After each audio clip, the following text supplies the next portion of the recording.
Every new day in my home country begins for people with bomb shelters, basements, and subways. If you are lucky enough to wake up, if a missile from neighboring country doesn't hit your house before air alarm or in the first seconds. Millions of families are experiencing losses. Someone's relatives from a scrap metal at home. Someone defending their country on a difficult front line. Some children are even not destined to be born.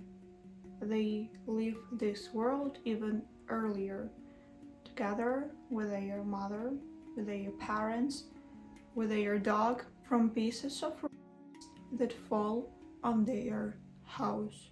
The film 20 Days in Mariupol was recently awarded the Oscar as the best documentary. Unfortunately, this is our reality. My dream is that no one knows better about my country than what my country is known now.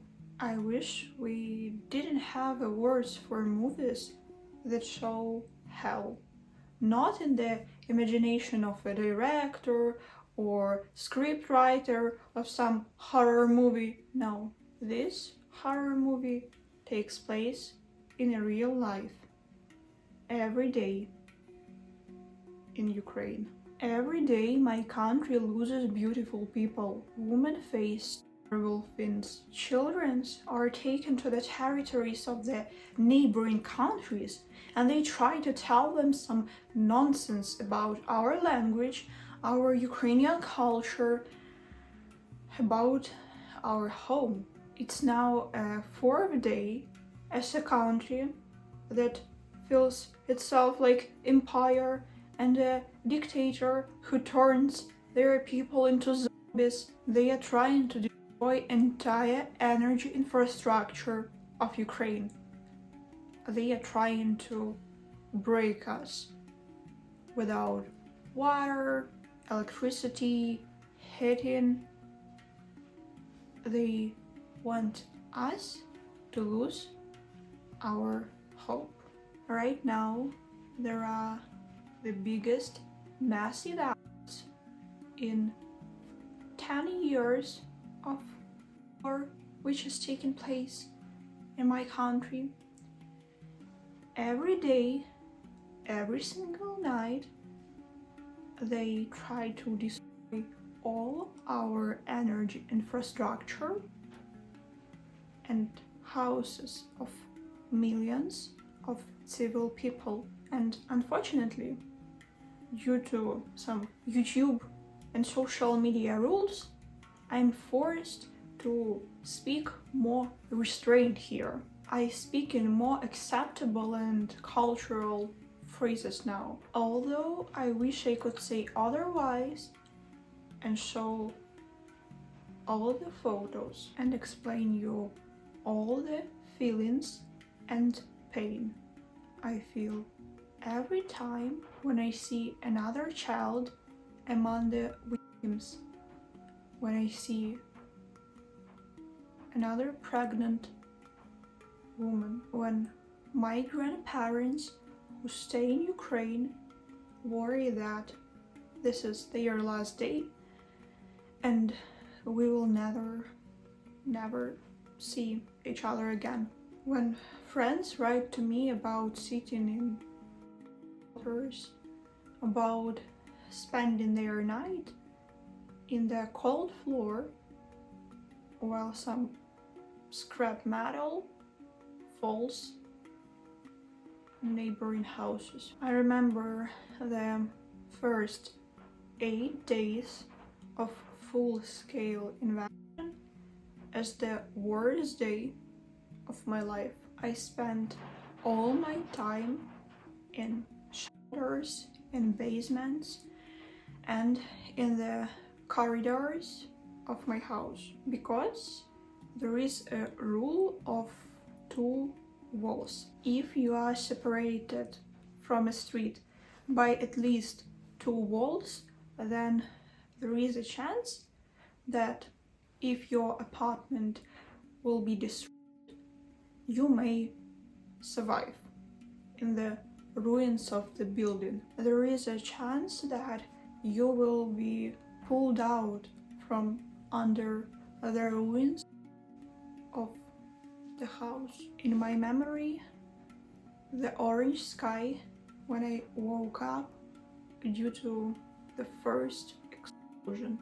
The first time any pieces of metal flew into my hometown. In my memories, every day I felt clearly that this day may be the last. And I was only 20 years old.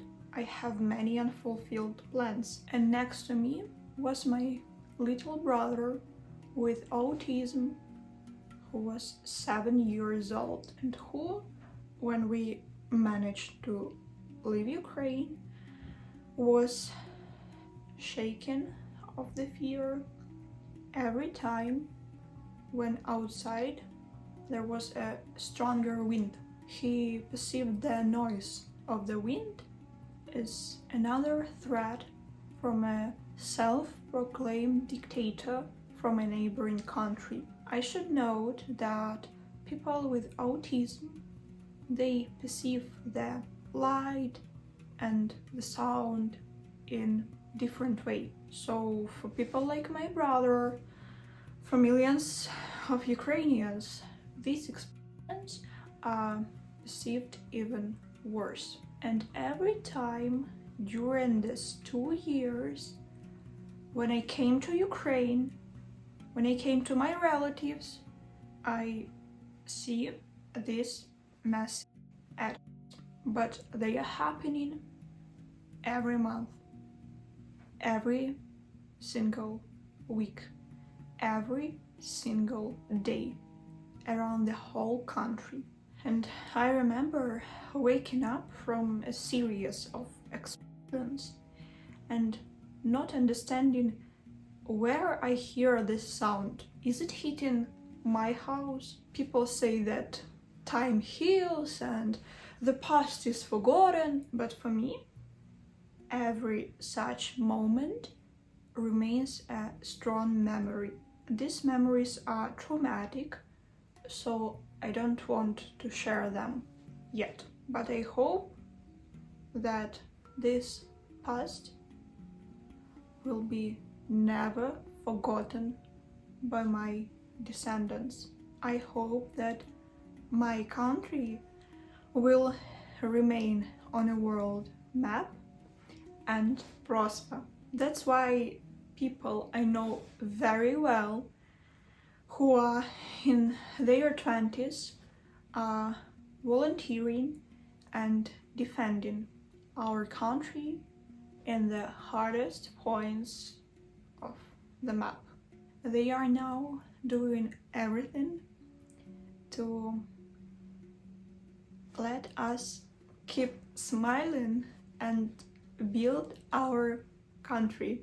They are doing everything to prevent all Europe from experiencing what it's like to have a crazy neighbor, an old, selfish dictator stuck in the middle of his crazy ambitions. I hope my audience will never experience the horror that my country and Ukrainians are going through every single day.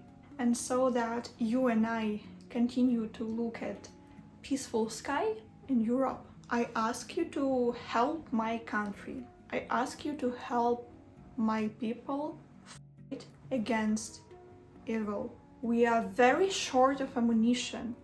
Our animals are suffering. Thousands of people have lost a roof under their heads, in the literal sense of the word. In the description under the video, I will leave a link to United24. This is the proven option to help my country fight against the scale of devil. There you can choose the direction of help. Every dollar of yours, every euro of yours can save someone's life.